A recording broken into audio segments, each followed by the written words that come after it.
بسم اللہ الرحمن الرحیم۔ السلام علیکم ورحمۃ اللہ وبرکاتہ۔ الحمدللہ والصلاة والسلام علی رسول اللہ، اشہد ان لا الہ الا اللہ واشہد ان محمدا عبدہ ورسولہ۔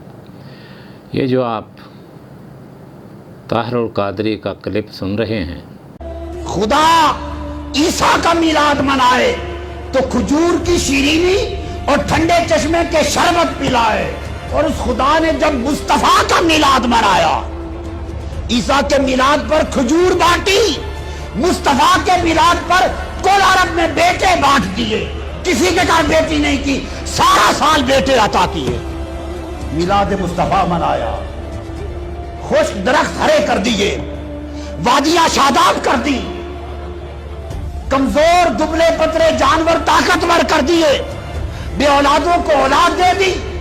رب نے میلاد منایا، آپ ٹیوبیں کمکمیں لائٹیں لگاتے ہیں تو آپ کمکمیں لگا کر مصطفیٰ کا میلاد مناتے ہیں۔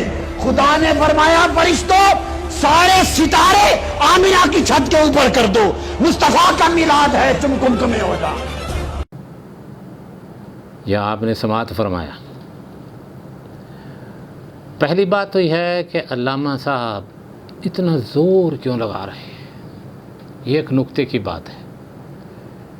اتنے جذبے سے یہ بولنے ان کو کیا ضرورت پڑی ہے، کس طرح تپے ہوئے ہیں یہ، اور کیسی کیسی باتیں انہوں نے اس میں کی کہ حضرت عیسیٰ علیہ السلام کا میلاد بنایا تو ان کو مٹھائی دی، میٹھی کھجوریں عطا کی۔ اس کے بعد علامہ صاحب کہتے ہیں کہ تم تو کمکمیں چلاتے ہو، لائٹیں چلاتے ہو، اللہ نے ستاروں کو آمنہ کے گھر پر سجا دیا، ماشاءاللہ سبحان اللہ۔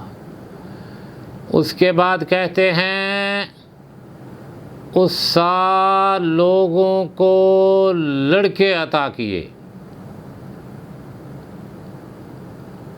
یا مجرم انسان کہ لڑکیاں پیدا ہونا اتنا ہی بڑا عیب کا کام ہے؟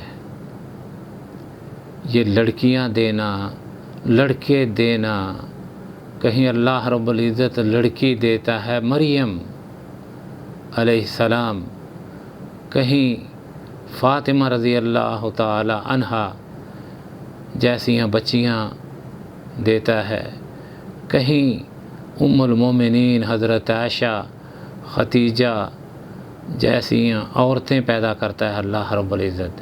تیرے نزدیک کہ اللہ رب العزت جب خوشیاں مناتا ہے کسی کی میلاد پر، اللہ کے اپنے محبوب کی میلاد پر، تو لوگوں کو لڑکیوں سے محروم کر دیتا ہے؟ کیا تجھے قرآن نہیں پڑھنا آیا؟ اللہ رب العزت فرماتا ہے للہ ملک السماوات والارض، یہ زمین و آسمان کی بادشاہت اسی کی ہے، وہی مالک ہے۔ یخلق ما یشاء، جسے چاہتا ہے پیدا فرما دیتا ہے۔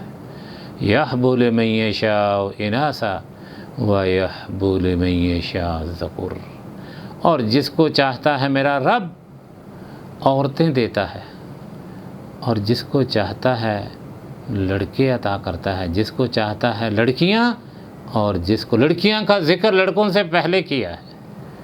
اور اسی طرح اللہ رب العزت فرماتا ہے وَيَجْعَلُ مَن يَشَاءُ عَقِيمًا، اور جس کو چاہتا ہے بانجھ بنا دیتا ہے۔ إِنَّهُ عَلِيمٌ قَدِيرٌ، اور وہ جاننے والا ہے اور قدرت رکھنے والا ہے۔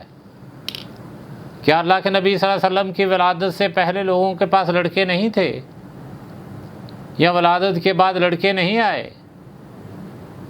اللہ کے نبی صلی اللہ علیہ وسلم کو اللہ رب العزت نے لڑکے عطا کیے اور چھین دیے۔ اس لیے عمران مریم کا باپ لڑکا مانگ رہا ہے، اللہ رب العزت نے لڑکی عطا کی۔ جس کی ولادت کا تو ذکر کر رہا ہے، اور لڑکی سے بغیر باپ کے لڑکا عطا کر دیا عیسیٰ۔ اور کم عقل انسان، مریم کا باپ لڑکے کی طلب کر رہا ہے، اللہ رب العزت نے لڑکی عطا کی۔ تو جہاں عیسیٰ علیہ السلام کی ولادت کا تذکرہ تو کر رہا ہے، وہاں یہ بھی بات بتا دے ان کو کہ باپ مانگ لڑکا رہا ہے۔ کبھی سورۃ مریم نہیں پڑھ کے تو نے دیکھی؟ یا لوگوں کو گمراہ کرنے کا ٹھیکہ اٹھا رکھا ہے تو نے؟ دونوں میں سے ایک بات تو ضرور ہے، اور اتنا زور کیوں لگا رہا ہے؟ اتنا زور صرف اس لیے لگا رہا ہے کہ وہ لوگ عید میلاد منائیں گے، صاحب کینیڈا سے آئیں گے، پیسے جمع کریں گے، کینیڈا منتقل کر دیں گے، بس اس کے علاوہ کوئی مقصد نہیں۔ یہ جس کو کہتے ہیں ہمارے پنجابی واشکائیں مار رہا ہے ان پیسوں کے لیے، لیکن جو سامنے بیٹھے ہیں یہ عقلوں سے عاری افسوس ان پر ہے۔ اور یاد رکھنا کہ جب تک انسان خود بدلنے کی اپنے آپ کو کوشش نہیں کرے گا، اللہ نہیں بدلے گا۔ سوچو اور اس قرآن کو سمجھنے کی کوشش کرو۔ اللہ رب العزت ہمیں ہدایت نصیب کرے۔ اللہم صلی علی محمد وعلی آلہ۔